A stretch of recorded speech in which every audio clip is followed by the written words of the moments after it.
baro tu ina ka jing ya ro kono pher la baro mani neng jing kur ku jing kur do tu ina ka jing ai go aki ai baro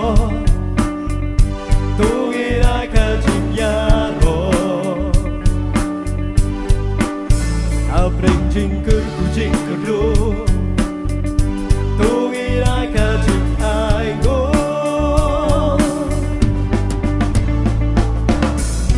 ya jing ya lam jo u trai bắt jing kur ku ke ai u the ha jing im jo gi Malakasi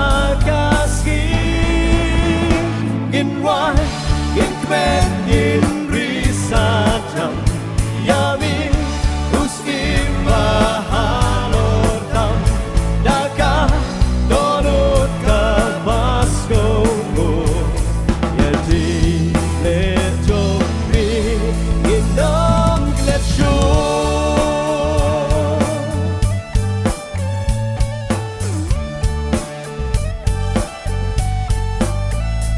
aki ai baro tu ina ka jing ya ro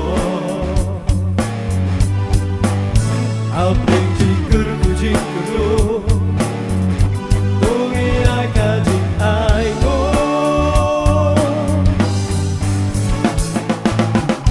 ya jing ya lam jo u trai bắt jing kur ku ke hai u the ha jing im jo gi Malakasi in right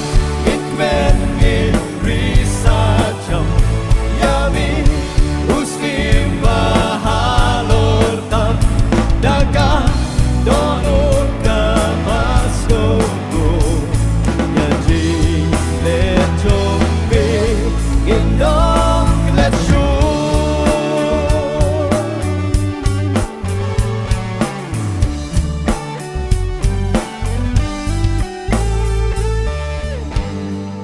Milong uskim utrai kitrai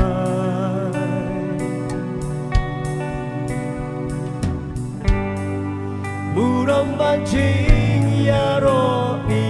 ai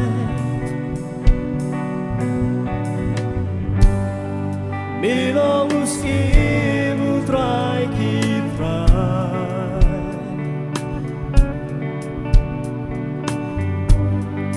Muram banjing ya ro i ai in wai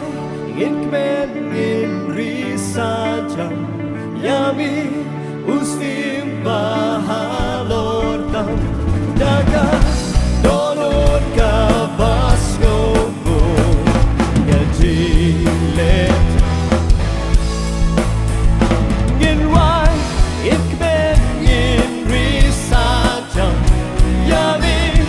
ustim bahalortam daka donut ka basko go ya jilet jomri in dam in wai in kmen in risajam yami ustim bahalortam daka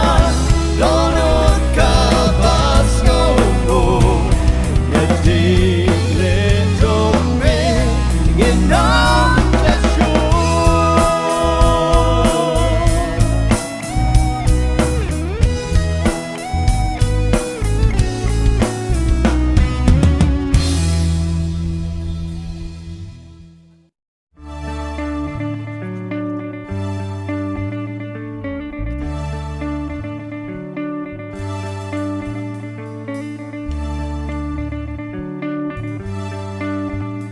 aki